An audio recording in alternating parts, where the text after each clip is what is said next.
ang siyang battlefield, mga kapatid. Dito naglalaro ang ating kaaway. Dito nag-i-inject ang kaaway ng mga negativity, mga kapatid.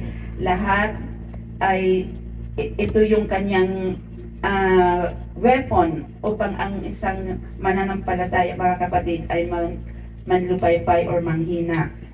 So, fight the good fight of faith, mga kapatid. Amen. Itong pakikipagbaka natin ay hanggang dulo to, mga kapatid. So bilang mga anak ng Diyos, tayo ay makikipagbaka hanggang dulo. Ngunit hindi tayo matatakot, mga kapatid. Amen. Kasi meron nang binigay ang ating Panginoon. Kaya isuot natin ang armor ng ating Panginoon, mga kapatid, upang tayo ay magtagumpay. Hindi sa sarili natin, kundi sa kaparaanan ng ating Panginoon.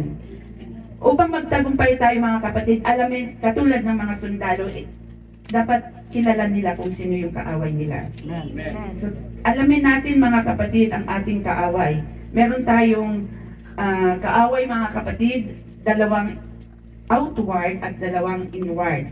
So, ang isang outward, mga kapatid, ay the devil. Ito yung arch enemy of a Christian, mga kapatid. Siya talaga ang punot dulo ng lahat, mga kapatid. The devil. Since tayo mga na naging anak ng Diyos, mga kapatid, nung naagaw tayo sa kamay ng kaaway, inagaw tayo ng Panginoon, inisnatch tayo ng ating Panginoon, mga kapatid, galit ang kaaway sa atin. Kaya para siyang ngayong isang leon, mga kapatid, na umaatungal dahil gusto niya muli tayong maagaw sa kamay ng Panginoon. Lahat ay gagawin niya, lahat ng kaparaanan ay gagawin niya. Na-imagine niyo yung mga kapatid, sa 1 Peter 5:8, be sober, be vigilant, because your adversary, the devil, as a roaring lion, walketh about seeking whom he may devour. So na-imagine natin, mga kapatid, yung isang leon na gutom, na galit siya. So na-imagine natin yung itsura niya, mga kapatid, ganun siya, ganun ang kaaway ngayon, mga kapatid. Galit siya sa mga oras na to dahil nandito tayo. Amen. Kaya lahat ng mga kaparaanan, lahat ng tactics niya, mga kapatid, ay ibinabato niya ngayon sa atin upang mas muli tayo, mga kapatid. Amen. Kaya ang sabi dito, mga kapatid, fight a good fight of faith. Amen. So tayo ay makikipagbaka ng isang mabuting pakikipagbaka. Amen. So devil is our enemy, mga kapatid. At meron siyang mga weapon na ginagawa. But first, the second outward enemy is the world, mga kapatid. Kahit nandito tayo sa world, mga kapatid, we are still living in this world, mga kapatid, ngunit we are saved by God. Niligtas tayo ng Panginoon sa mundong ito, mga kapatid. At tayo ay lumalakad na ayon sa kanyang kalooban. So, bilang, ang sabi dito sa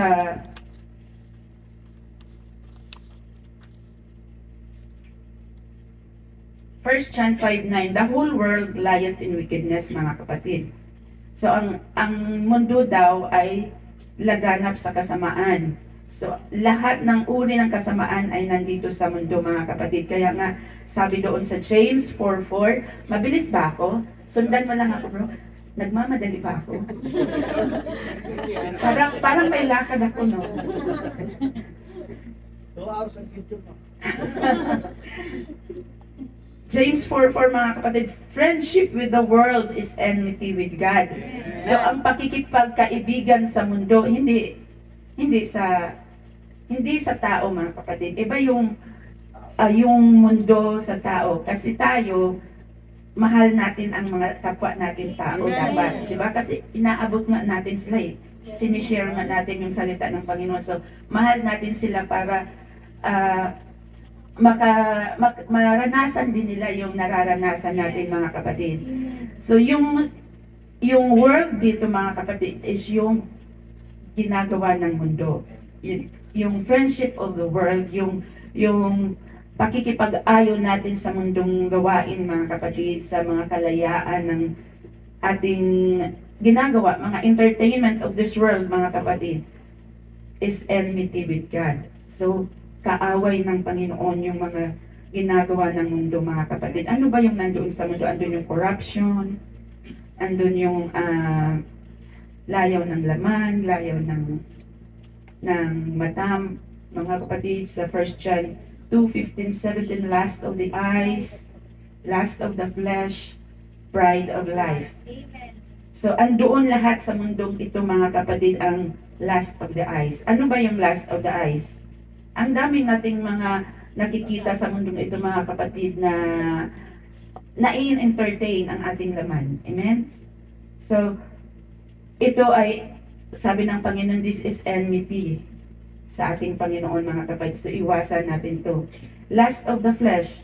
Kasi ang laman natin, mga kapatid, ay against noon sa spirit. So, lagi silang nakikipaglaban, mga kapatid. They are against each other, mga kapatid. Kaya, yung flesh natin ay hindi sumasang-ayon sa espiritu. At ang espiritu natin, mga kapatid, ay hindi sumasang-ayon sa laman.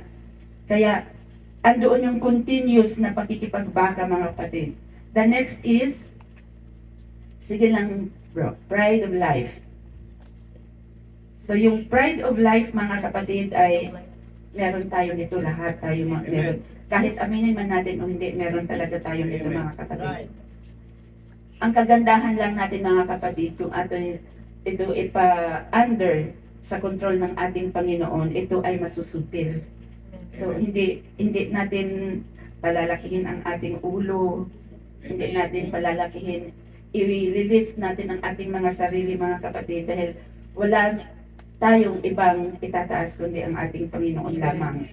So, the devil and the world is our outward enemy, mga kapatid. But there's still one enemy which is meron din tayo, mga kapatid, is yung flesh.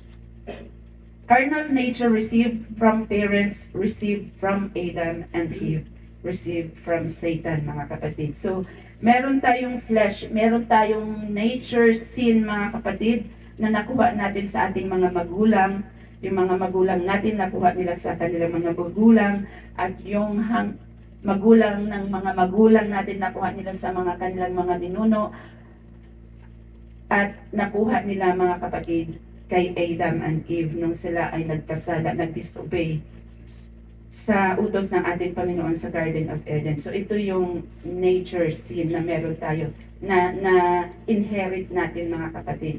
So paglabas pa lang ng bata sa sinapupunan ng kanyang nanay, meron na siyang na-inherit na kasalanan, ng kapatid. Kaya the flesh, ito talagang flesh, minsan talaga, mga kapatid, kung hindi natin i-control, mga kapatid, ang ating mga fleshly desire, mga kapatid, talagang dadalhin tayo nito sa lusak ng kasalanan, mga kapatid. At kung hindi tayo magpapakumbaba sa Panginoon, mga kapatid, ay mahuhulog tayo sa kamay ng ating Panginoon. Amen. Genesis 3:6, and when the woman saw the tree was good for food, and that it was pleasant to the eyes, so lust of the eyes, and a tree to be desired to make one wise, she took of the fruit thereof and did eat, and gave also unto her husband with her, and he did eat. So, mga kapatid, dito sa Genesis 8, kay Adam and Eve pa lang, andun na yung pleasant to the eyes, lust of the eyes, mga kapatid. Yung nakita nila, yung tree of life, mga kapatid, nakita nila yung bunga na maganda, kaakit-akit, at na-entice ngayon si Eva, mga kapatid, at kinuha niya ito, na inutos sa kanila na huwag galawin yung kahoy na yun, yung tree na yun, mga kapatid. So, dito nagkasala ang ating mga unang ninuno, at kumuha si Eva at kinain nila at binigyan niya ang kanyang asawa. Baka sabihin nyo sa isipan nyo, mga kapatid, na ang babae talaga ang may kasalanan. Naisip nyo ba?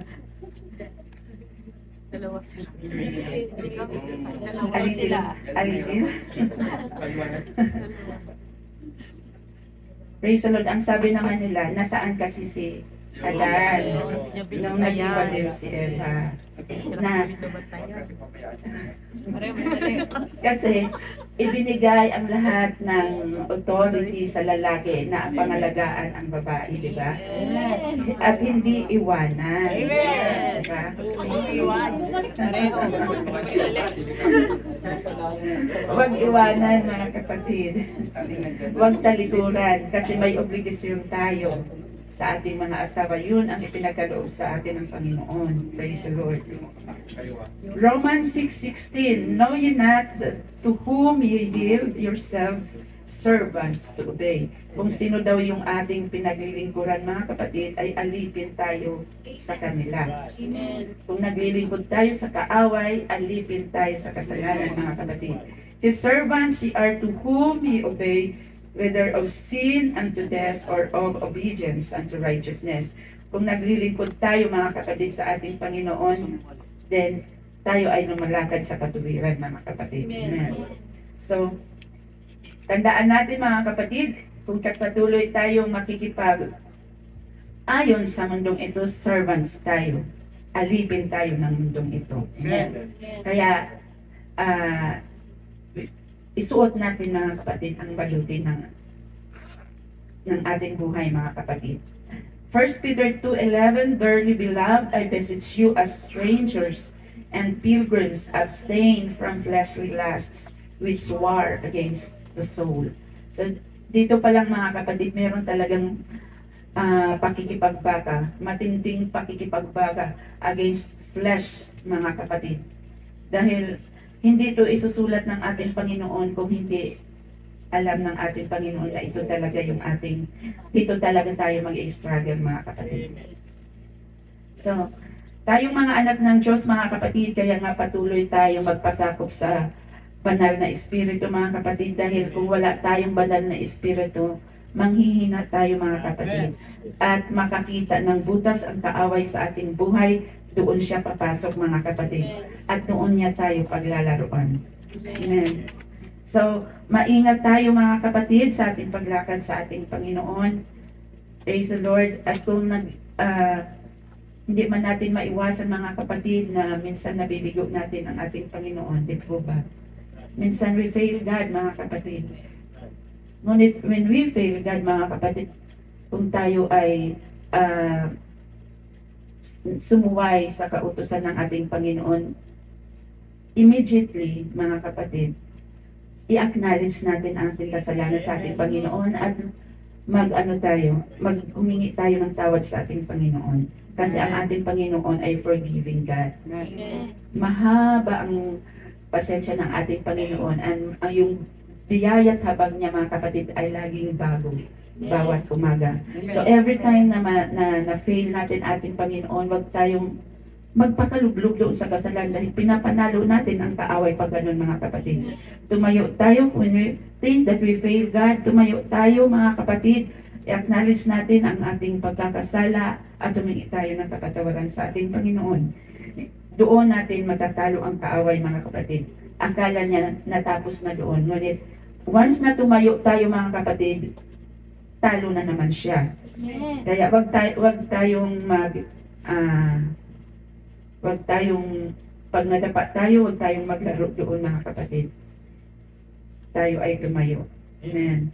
Romans 8:8, so then they that are in the flesh cannot please God.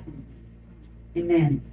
So, pag tayo ay namumuhay pa rin, mga kapatid, sa ating flesh, sa ating laman, at gumagawa pa rin tayo ng according, mga kapatid. Iba kasi yung kasalanan na intentional, mga kapatid. So kung alam mo naman na kasalanan, pero gusto mo pa rin gawin at gawin, iba na yun. We cannot mock God, mga kapatid. Amen. So, if we continue doing this, mga kapatid, hindi natin nalulugod ang ating Panginoon. Hindi siya nalulugod sa atin, mga kapatid. So, habang ang biyaya ng Panginoon ay nandito pa, mga kapatid, we have time hanggang hindi pa bumabalik ang ating Panginoon na bumangon at bumangon at bumangon. Every time na mag-fail tayo mga kapatid. Amen. James 1:26. If any man among you seem to be religious, and bridleth not his tongue, but deceiveth his own heart, this man's religion is vain.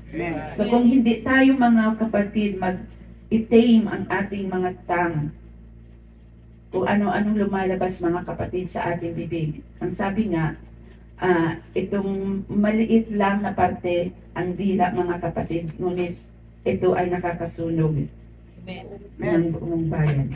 Amen. Ito ay sisirain niya ang ating reputasyon, ang reputasyon ng ating mga kapatid, sisirain niya ang buhay ng bawat isa kung hindi natin itame mga kapatid ang ating mga dila. So, kung hindi natin to ipa-under sa banal na espiritu mga kapatid, then kahit siguro nandito tayo, wala tayong liban mga kapatid, perfect attendance tayo, maging vain lang mga kapatid, kasi magkukause ng division to. Amen. Yung ating mga kung ano yung lumabas sa ating bibig mga kapatid na hindi maganda, ito ay magkukause ng division mga kapatid, dahil gagamitin ito ng kaaway, kampi. Ganun. Kaya, maingat tayo. Alam natin itong ganitong tactics ng kaaway mga kapatid. James 3:8-11, but the tongue can no man tame. It is unruly evil. See? Talagang ubod ng masama mga kapatid. Full of deadly poison. So, nakakalason. Therewith bless we God, even the Father, and therewith curse we men, which are made after the similitude of God. Out of the same mouth proceedeth blessings and cursing. My brethren, these things ought not so to be. Thus a fountain send forth at the same place sweet water and bitter. So, kalagayan ng isang tubig mga kapatid, ang ating dila mga kapatid ay naglalabas ng sweet words or bitter words mga kapatid na nakakasira ng isang kapwa mga kapatid. So mag-ingatan natin ang dila dahil ito yung the third enemy natin mga kapatid, the flesh. At yung dila natin, yung lust of the eyes mga kapatid, ay under sa flesh natin kasi meron tayo nito. Mag-agree man tayo or hindi mga kapatid, meron talaga tayo nito. Kaya kailangan natin ang banal na espiritu mga kapatid para tayo ay umayos sa harapan ng ating Panginoon. Galatians 5:16-17. This I say then, walk in the Spirit, and ye shall not fulfill the lust. For the flesh lusteth against the Spirit, and the Spirit against the flesh.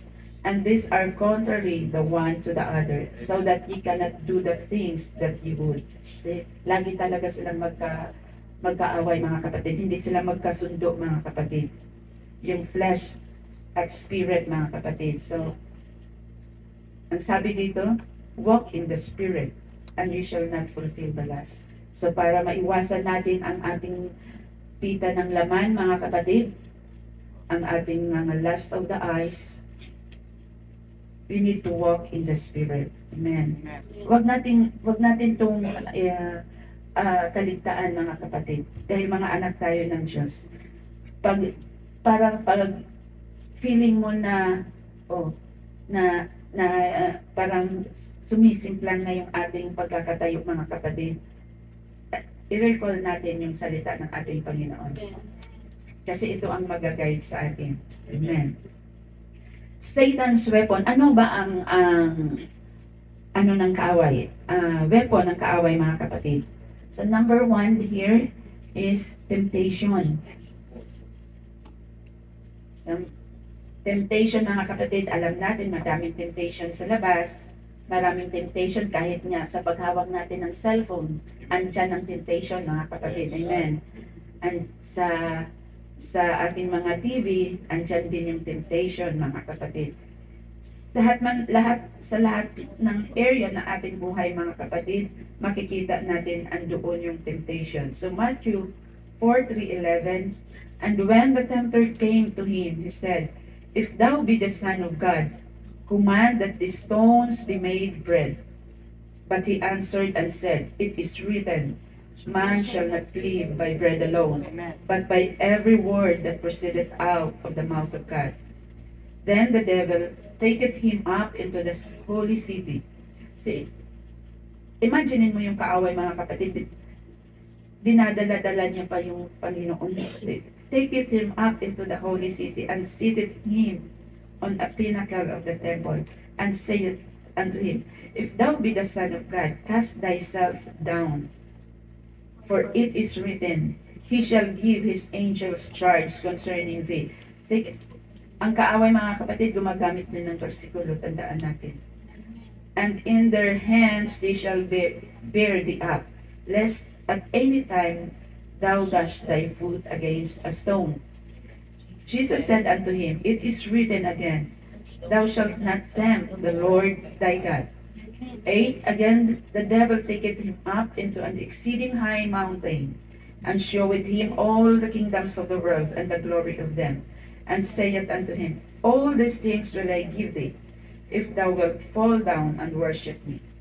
Then saith Jesus unto him, "Get thee hence, Satan, for it is written, Thou shalt worship the Lord thy God, and him only shalt thou serve." 11. Devil leadeth him, and behold, angels came and ministered unto him. Tama ba? Amen. So, sa early ministry ng ating Panginoon, mga kapatid, tinempt din siya, mga kapatid, hindi lang tayo. Tinempt din ang ating Panginoon. Di ba ang ating Panginoon is 100% tao and 100% God? Amen. Kasi makapangyarihan siya, kaya niya yun, mga kapatid. Tayo, hindi natin kaya yun. But kaya ng ating Panginoon yan. Praise the Lord. So, tinempt siya dito, mga kapatid, sa book na to. So, ngunit hindi nagpatalo ang ating Panginoon. Ni-rebuke niya ang kaaway.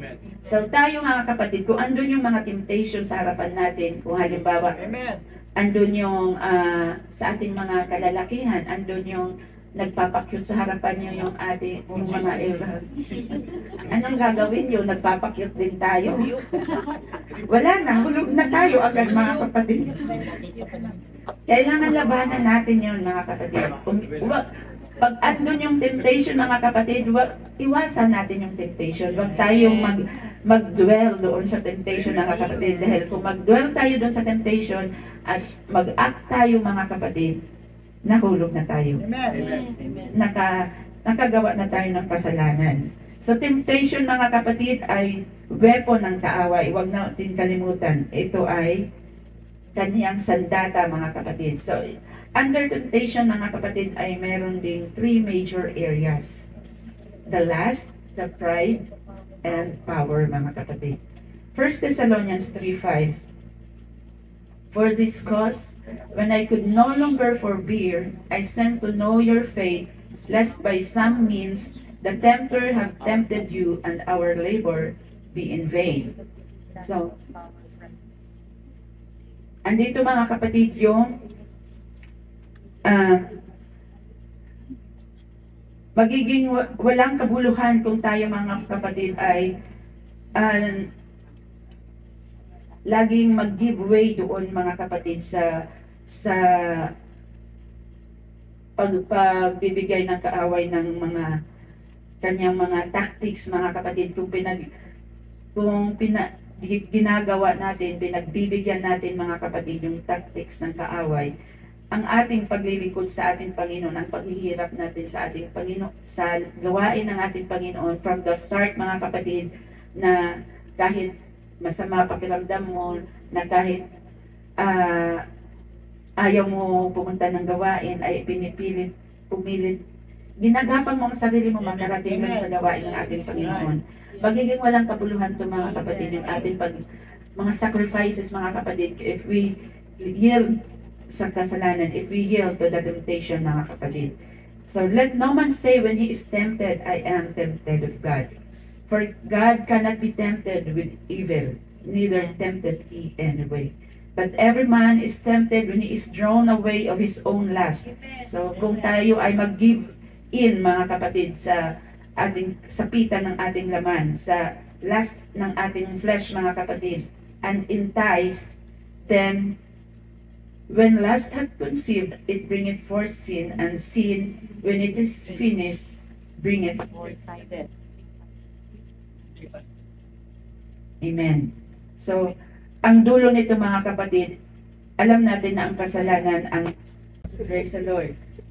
What's our price, mga kapatid? Are we sold out to God or we're giving in pa rin tayo sa kaaway?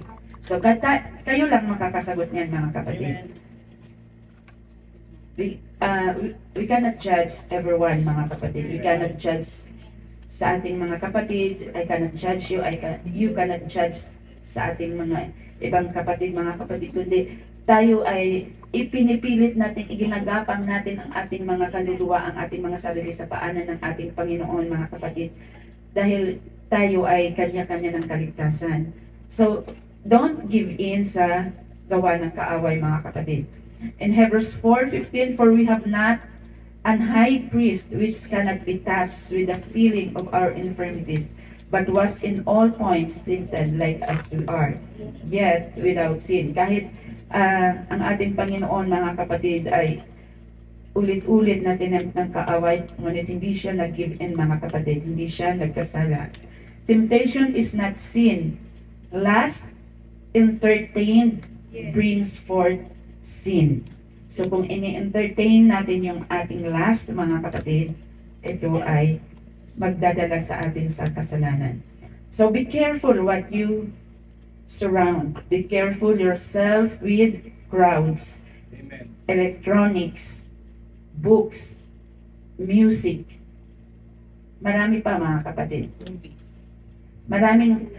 We need to be careful of those, mga kapatid, dahil ginagamit ninyo ng kaaway upang malinlang tayo, mga kapatid. Yung mga crowds na ating sinasamahan, mga kapatid, yung environment, yung mga ungodly environment, mga kapatid, mag-ingat tayo. Dapat alam natin kung paano tayo kumilos sa mga ganyang sitwasyon, mga kapatid. Kailangan i-stand natin yung ating faith sa ating Panginoon. Hindi tayo easily swayed, mga kapatid, sa gawa ng kaaway. Next is doubt. Yung una is lust, and next is doubt. To God's word and to His power. Nagda-doubt ba tayo, mga kapatid, sa kapangyarihan ng ating Panginoon o sa Kanyang salita? Oh. Hindi tayo mag-doubt, mga kapatid. Amen. Dahil makapangyarihan ang salita ng Amen. Panginoon. Even yung binibitawan natin ng salita, mga kapatid, di ba? May kapangyarihan yun. It's either we curse our brothers or sisters or we bless them. Kaya wag po tayo, mag-ingat tayo, mga kapatid. Higit sa lahat, wag natin pagdudahan ang kapangyarihan ng ating Panginoon, mga kapatid. Dahil kung kaya niyang binago ang ating mga buhay, mga kapatid, kaya niyang baguhin pa kung tayo ay nag-fail, mga kapatid. Hindi natatapos ang Panginoon sa ating mga buhay. Hindi pa siya tapos, mga kapatid. So, wag tayong magduda, mga kapatid. Amen? Next is pride or condemnation. So, there are two tricks, mga kapatid. You're no good. Iko-condemn tayo ng kaaway. Sino ka bang nagtuturo dyan? Akala mo kung wala kang kasalanan, di ba? Sino ka ba dyan nagtuturo dyan? Akala mo kung sino pa? May mga ganang itinatapon ang kaaway sa atin, mga kapatid. Sino ka ba? Akala mo perfect ka. Yung mga ganon. So, we are all, mga kapatid, ay kinahabagan lang tayo ng ating Panginoon. Amen. At dahil kinahabagan tayo ng Panginoon, mga kapatid, tayo ay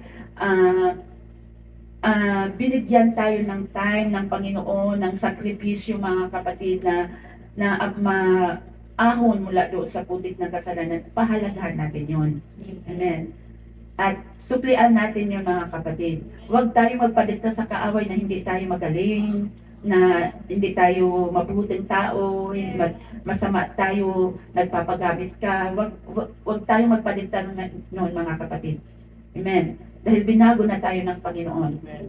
Ang kaaway, lagi niya yung ini-inject ang ating mga past, mga kapatid. Hindi siya natatapos na magtapo ng mga past natin, mga kapatid. At sabi ng Panginoon, forgetting the past. Past is past. Binago na nga tayo ng Panginoon, mga kapatid. So the next is, man, you're good. Ang galing mo. Ayan, di ba? So, pride naman ngayon pag may, aminin man natin mga kapatid, kung merong magsabi sa atin, ang galing mo naman, Brad, sis, parang medyo merong tumataas dyan sa ating di ba? And pag medyo nagre-react na yung ating flesh mga kapatid at medyo sasabihin natin, syempre ako na to yung mga ganon. Ano natin mga kapatid? Ano natin to mga kapatid? Kumbaga, i-rebuke natin to mga kapatid. Dahil hindi maganda mga kapatid na i-exalt natin ating mga sarili. Dahil isa lang ang i-exalt natin sa iglesia, ito ang Panginoon lang. So, hindi tayo gagamitin ng Panginoon mga kapatid kung tayo ay nagmamayabang. Hindi tayo gagamitin ng ating Panginoon kung iba ang ating motibo mga kapatid. Kung gusto lang natin magpa-impress. Kung gusto lang natin magpa-impress mga kapatid. Hindi nais ng Panginoon mga kapatid na habang tumatayo tayo dito, umaangat din yung ating mga ego. Hindi yun mga kapatid. So, we need to trim it down mga kapatid. Ipasakop natin yun sa ating Panginoon.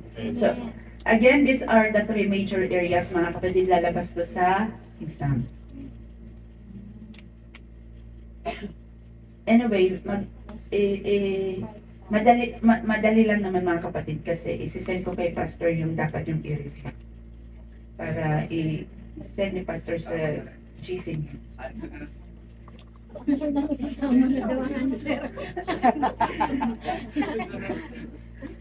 So, under dito mga kapatid, under yung rebellion. Kasi pagka nakita ng ating pastor na nawala na tayo sa wisdom. At sige bro, wag ka muna. Diyan ka muna, pinga ka muna. Ka muna. Umupo ka na lang muna kasi nakita niya yung hindi maganda. Ngunit ikaw ngayon mga kapatid ay ayaw mo. Nakikipag-result ka sa pastor mo. Gusto mong, bakit? Akala mo naman sila hindi walang kasalanan. Yung mga ganon. Siyempre, mag-aano na yan mayroon na tayong rebellion spirit. Kaya, magre-reasoning na tayo mga kapatid. So, isa to sa under ng pride mga kapatid. Tingnan mo yung drawing ng rebellion. Ang galing no? Parang galit. Galit siya. Tapos yung covetousness mga kapatid. Yung sabihin natin mga kapatid, nung Friday nag-attend ako ng gawain. Dito na muna ako kasi may dito, may party dito.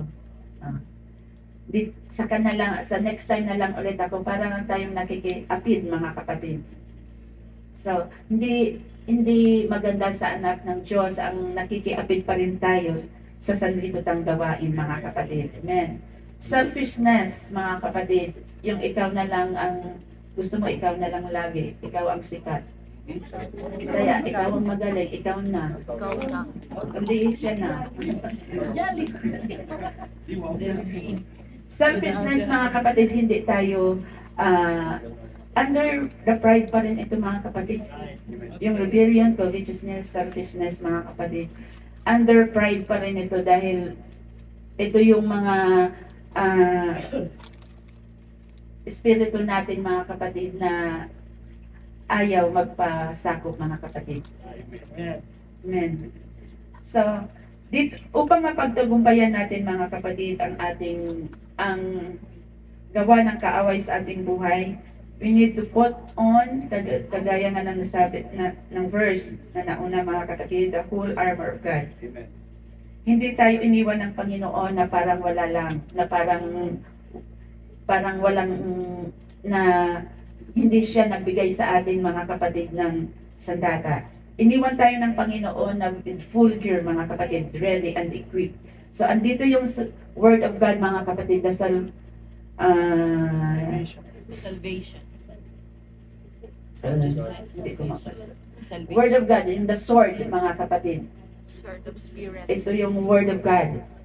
Kung nag-ano yung kaaway sa ating isipan mga kapatid, Spirit. Amen. magbukas tayo ng Bible at i-feed natin ang ating mind ng salita ng ating Panginoon at masusupil yung negativity sa ating kaisipan.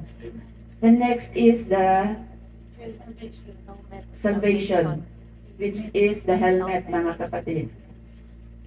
So bakit kailangan natin i-protektahan ang ating ulo mga kapatid? Dahil mind natin is the battleground of the enemy. So kailangan lagi nating protektahan ang ating ulo mga kapatid.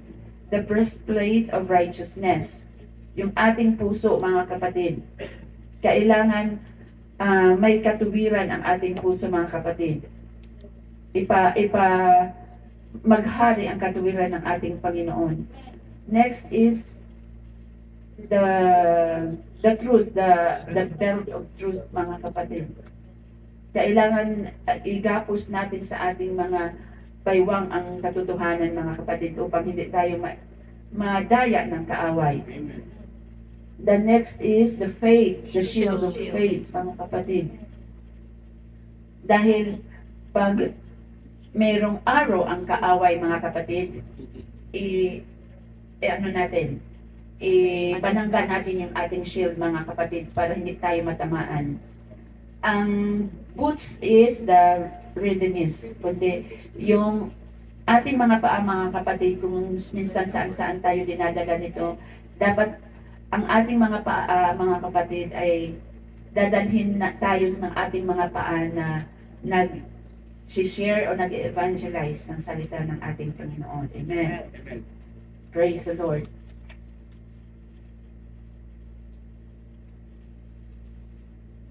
The power. But ye shall receive power after that the Holy Ghost is come upon you. So meron tayong kapangyarihan mga kapatid na ibinigay sa atin ng Panginoon. Ito yung iniwan sa atin ng Panginoon mga kapatid upang mapagtugumpayan natin ang ating kaaway, ang ating laban dito sa mundo mga kapatid. And you shall be witnesses unto me both in Jerusalem and in all Judea and in Samaria and unto the uttermost part of the earth. So maging witness tayo ng ating Panginoon. Tayo ay ambassador ng ating Panginoon mga kapatid. So alam ko mga kapatid na this church is a soul winner church. Kaya purihin ang Panginoon mga kapatid sa iyong mga buhay. We are blessed mga kapatid at patuloy na lumalago ang iglesia. At we are blessed mga kapatid dahil nakikita namin talaga ang inyong paglago. Purihin ang Panginoon. To God be the glory. Praise the Lord. Acts 1:8, power to the Holy Ghost, power through the church, and power through His weapons mga kapatid.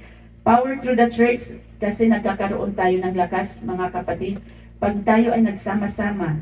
Dahil pag ang isang tao lang, in-isolate lang niya ang kanyang sarili mga kapatid, nakakaranas yun ng kahinaan. Pero ngunit pag tayo magsama-sama mga kapatid, andoon yung pagpapalakasan sa isa't isa. Yung testimony ng ng ating kapatid ay kalakasan natin mga kapatid. Kaya meron tayong kapangyarihan kung tayo ay magsama-sama. And through His weapons mga kapatid, katulad nga ng the armor of God mga kapatid, ay lagi nating sukbit ito. At huwag nating iiwan kung tayo ay lalabas ng bahay, kundi dala-dala natin ito. Laging suot natin ito mga kapatid, nang hindi tayo maisahan ng ating kaaway. Warfare. 2 Timothy 2:4-5. No man that warreth entangleth himself with the affairs of this life. Henceforth there is laid up for me a crown of righteousness, which the Lord, the righteous judge, shall give me at that day, and not to me only, but unto all them also that love his appearing. So, mga kapatid, kailangan natin tayo mga kapatid ay mayroon hinanda ang ating Panginoon ng crown of righteousness kung tayo ay nagpapatuloy mga kapatid na lumalakad sa katuwiran ng Diyos. Ang ating Diyos ay nabuhay mga kapatid ang siyang magbibigay sa atin ng reward kung tayo ay patuloy mga kapatid na maayos sa kanyang harapan, kaaya-aya sa kanyang harapan. 2 Corinthians 10, for pull down strongholds. Nabasa ba natin ito kanina? For the weapons of our warfare are not carnal, but mighty through God to the pulling down of strongholds. So, hindi carnal things sa mga kapatid ang ating pakikipagbaka. Hindi tayo nakikipaglaban sa laman mga kapatid, kundi but mighty through God to the pulling down of strongholds. Kailangan isa-isahin natin hilain or alisin mga kapatid ang mga strongholds sa ating mga buhay. Isa-isahin natin itong mga kapatid na tanggalin para tayo ay makasunod sa nais ng ating Panginoon. Ephesians 6:10-11, be strong in the Lord and in the power of His might. Finally, my brethren, be strong in the Lord and in the power of His might. Put on the whole armor of God, that ye may be able to withstand in the evil day, and having done all, to stand. So always put on the whole armor of God, mga kapatid. Girdle of truth.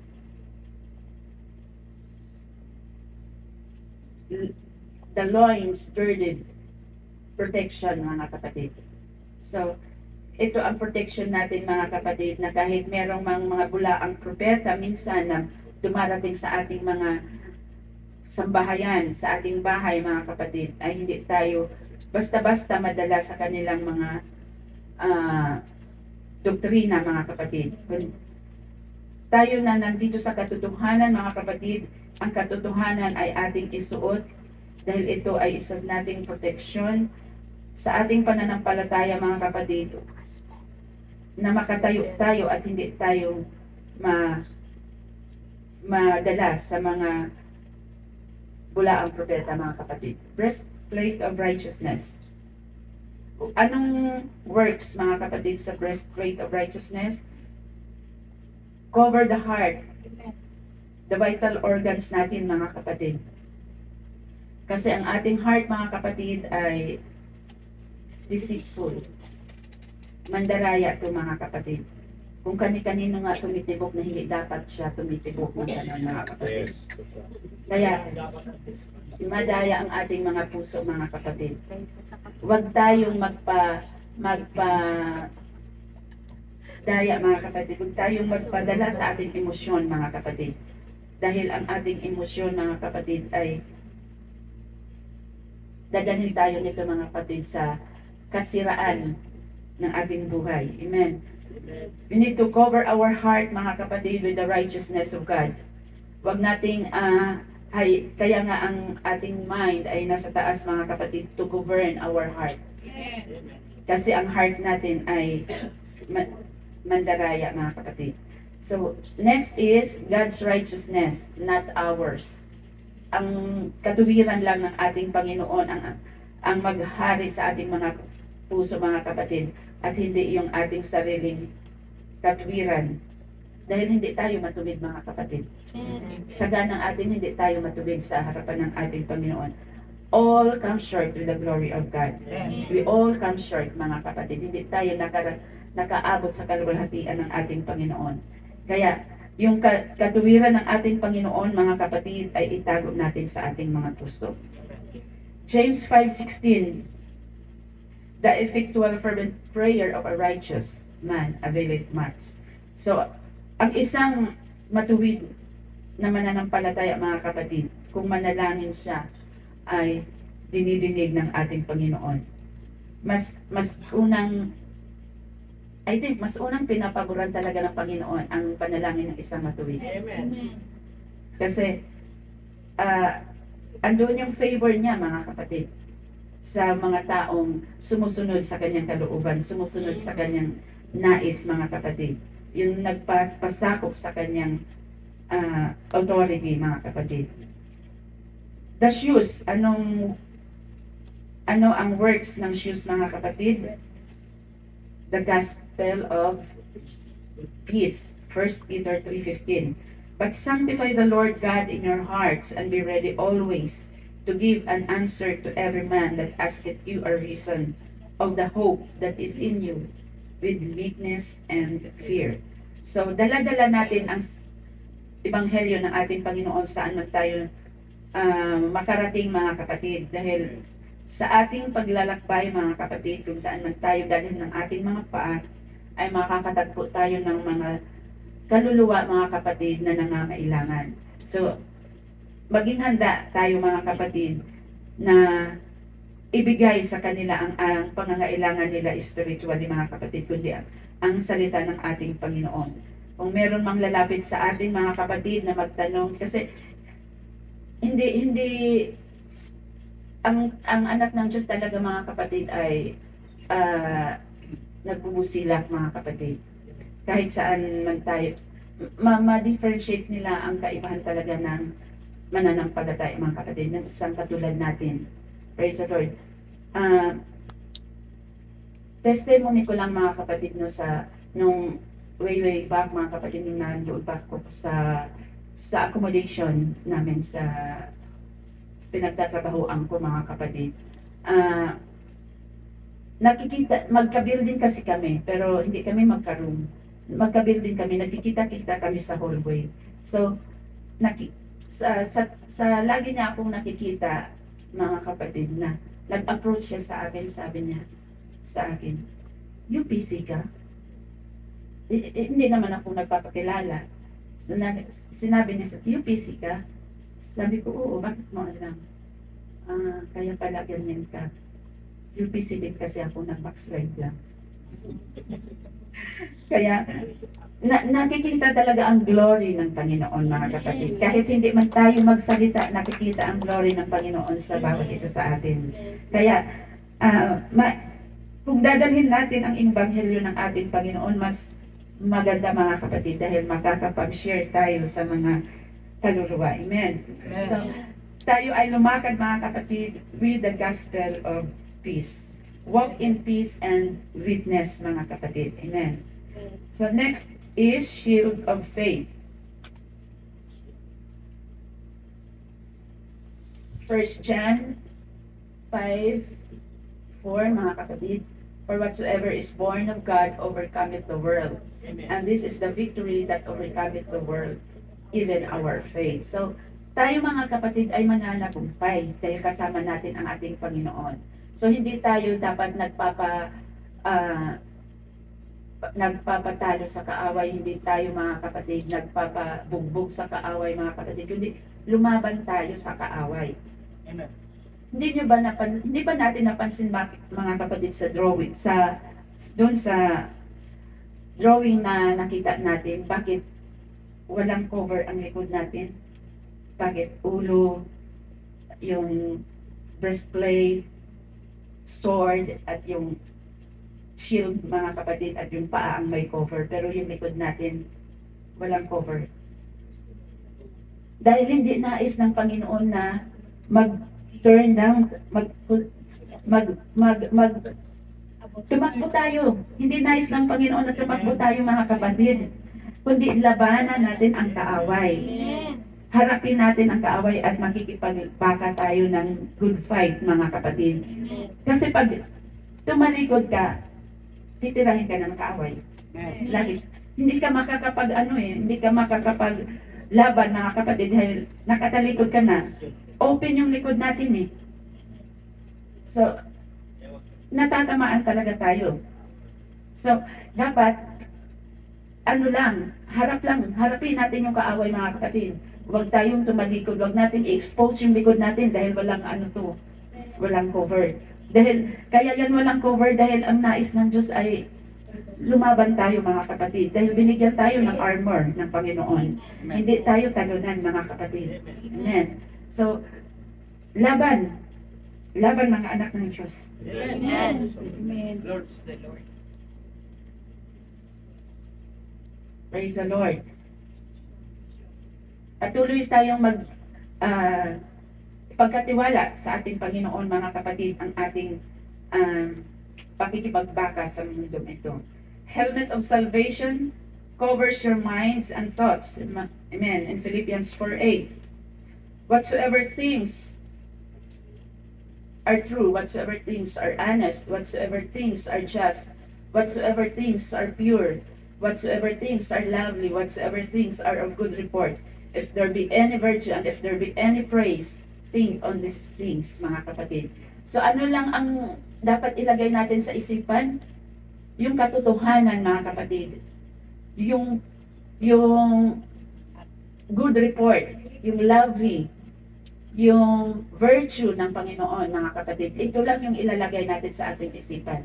At hindi hayaan na yung negativity, mga kapatid, ang siyang ma-overwhelm doon sa atin, mga kapatid. Kundi ang salita ng ating Panginoon, mga kapatid, ang virtue, ang mga bagay, mga kapatid, na kapuri-puri sa ating Panginoon. Yun ang ilagay natin sa ating kaisipan. The sword, the word of God. Nung tinempt ang ating Panginoon, mga kapatid, ang sabi ng Panginoon, it is written. Always it is written, di ba? Kasi ang word of God is our sword of life, mga kapatid. We can reach into the devil's own territory and decisively defeat him, mga kapatid, through the word of God. So, anuhin natin yung kaaway, mga kapatid. Tigbasin kasi sa amin eh. Mga kapatid ng sword of life, mga kapatid, ng salita ng Panginoon ng kaaway upang manahimik siya, mga kapatid. Jesus used the word to defeat temptation and the devil.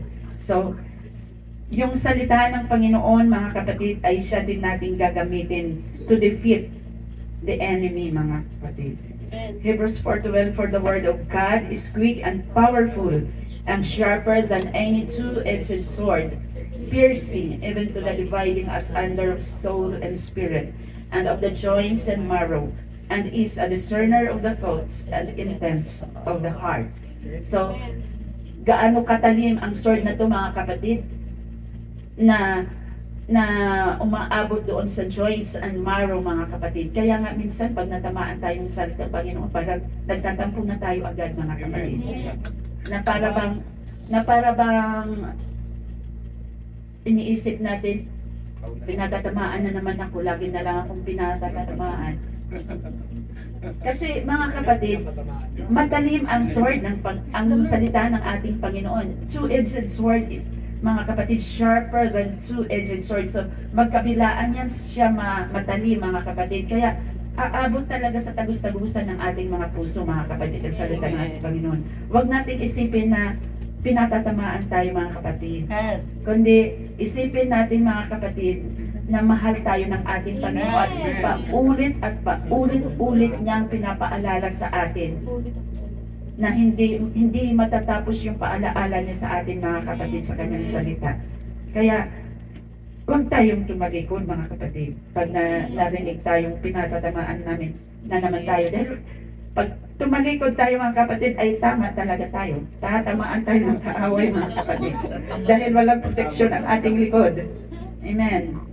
So, prayer, mga kapatid, kailangan natin, mga kapatid, ang pananalangin, ang always be connected to our God, mga kapatid. Dahil, kung wala tayong pakikipag-communicate sa ating Panginoon, mga kapatid, puro na lang sarili nating kaunawaan, puro na lang sarili nating kaalaman ang ating papairalin, mga kapatid. Dahil hindi tayo nakakonect sa ating Panginoon, meron man siyang message na iaabot sa atin, mga kapatid. Ngunit dahil hindi tayo nakakonect sa ating Panginoon, hindi natin yon matatanggap, mga kapatid.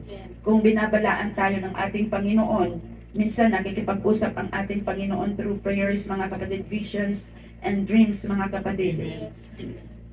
At hindi tayo nakipag-connect sa ating Panginoon.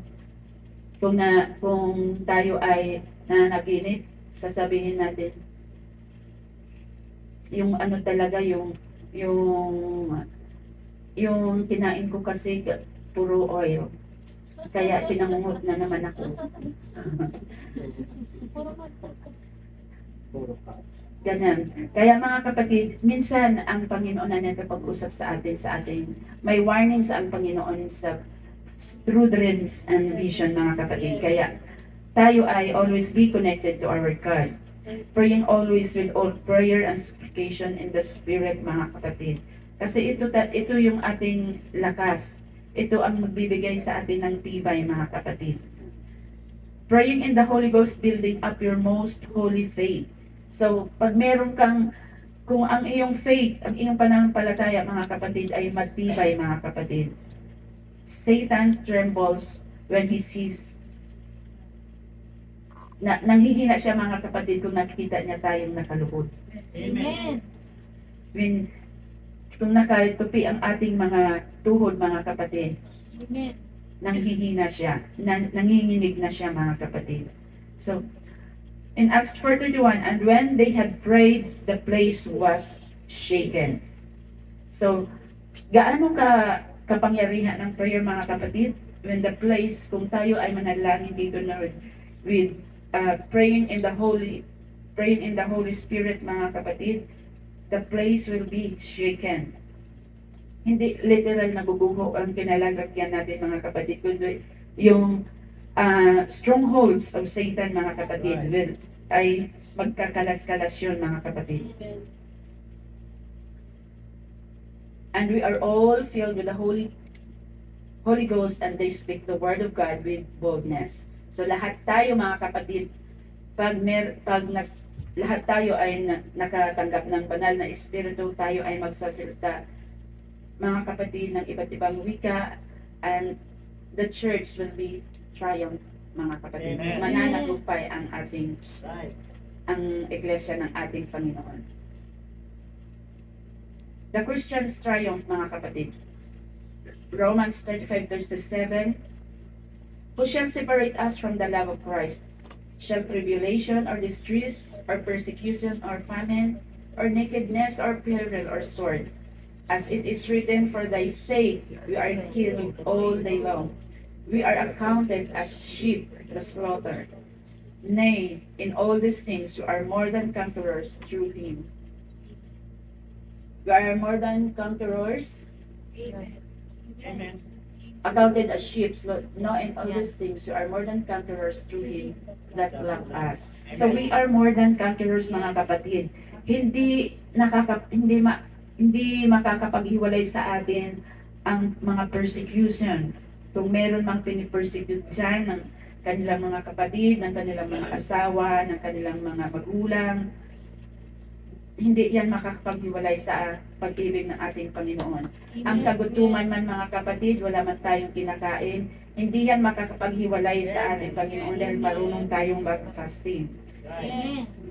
Tribulation, mga kapatid. We are facing tribulation now, mga kapatid. Amen. Ang dami ng kinakaharap natin, mga kapatid, na kung tutuusin ay nagpapahina ng ating mga pananampalataya. Ngunit nandito tayo. Diba? So, pinili natin, mga kapatid, na pumunta dito. Amen. Mas pinili natin mananglong sa presensya ng ating Panginoon. Mas pinili natin, mga kapatid, na maranasan muli ang pagkilos at paghipo ng ating Panginoon. Amen. Kaya tayo ay mananagumpay, mga kapatid. The greater the oppression, the more potential for God to show Himself mighty. Amen. Amen. Zechariah 4:6, not by might, nor by power, but by my spirit, saith the Lord of hosts. So, hindi sa pamamagitan ng ating lakas or kapangyarihan, mga kapatid, kundi sa kapangyarihan at sa spirito ng ating Panginoon, tayo ay nakatayo dito, mga kapatid. Hindi dahil malakas ka, dahil sa pangsarili mo lang mga kapatid, tayo ay naririto dahil sa Espiritu ng ating Panginoon. First John, ye are of God little children and have overcome them. But greater is He that is in you than he that is in the world. Amen. So, mas malaki ang Diyos natin, mas makapangyarihan ang ating Diyos mga kapatid, kaysa naghari sa mundong ito. So, hindi tayo dapat matakot mga kapatid. Kasi, binigyan na tayo ng Panginoon mga kapatid. We are fully equipped na mga kapatid sa salita niya. 2 Corinthians 2:14, now thanks be unto God which has always caused us to triumph in Christ. Sa pamagitan lang mga kapatid ng Espiritu ng ating Panginoon, kung kaya nating makonquer ang kaaway mga kapatid. So, we need to submit ourselves therefore to God mga kapatid. And the devil will flee from us mga kapatid. So, resist the devil and he will flee from you. So, talagang i-resist natin siya mga kapatid. Kailangan natin mag-put effort talaga tayo mga kapatid na mag-resist sa mga gawa ng kaaway mga kapatid. Dahil kung magpahina-hina tayo mga kapatid, asan na yung kapangyarihan ng Panginoon na nasa iyo? Bakit manglulupay-pay tayo mga kapatid? Gamitin natin yung kapangyarihan ng Panginoon na ibinigay niya sa atin mga kapatid. Tumayo tayo mga kapatid at harapin natin ng maayos na pakikipagbaka, na mabuting pakikipagbaka ang ating kalaban mga kapatid. Huwag tayong matakot dahil kasama natin ang ating Panginoon sa bawat laban natin mga kapatid. If the devil knocks you down, sabi ko nga kanina mga kapatid, get up. Tayo ay tumayo mga kapatid.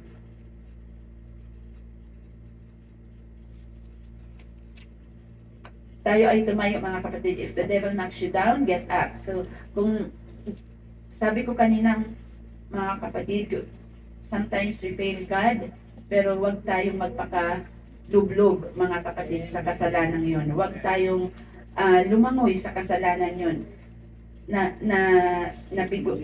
Nabigo man natin ating Panginoon, tumayo tayo mga kapatid, at tayo ay i-acknowledge natin na nagkasala tayo at humingi tayo ng tawad ng Panginoon. Ang Panginoon ay puno ng siya ay Diyos na magpapatawad mga kapatid. Kaya sige lang, tayo lang. Ilang beses man tayo madapa mga kapatid, ilang beses man tayong mag-fail, ganon din, bangon lang tayo ng bangon mga kapatid. Dahil sa ating pagbangon mga kapatid ay natalo ang kaaway. Amen. The moment na tumayo tayo mga kapatid, tinalo na natin ang kaaway. Yes.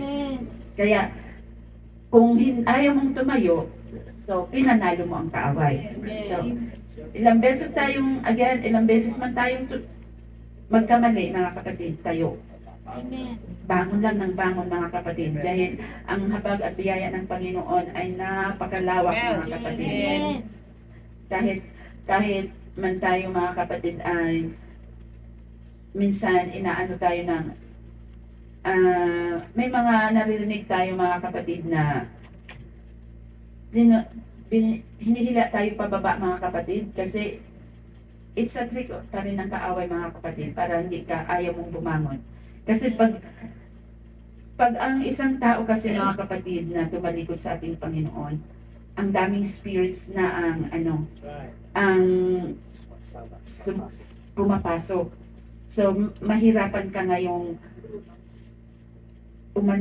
umahon mga kapatid, dahil ang dami ng spirits na nakalubog sa'yo, nakabaon sa'yo, nakatabon, nakatakip sa'yo mga kapatid. Kaya, ngunit kung kahit hindi mo na kayang lumakad mga kapatid, igapang mo ang sarili mo sa harapan ng ating Panginoon.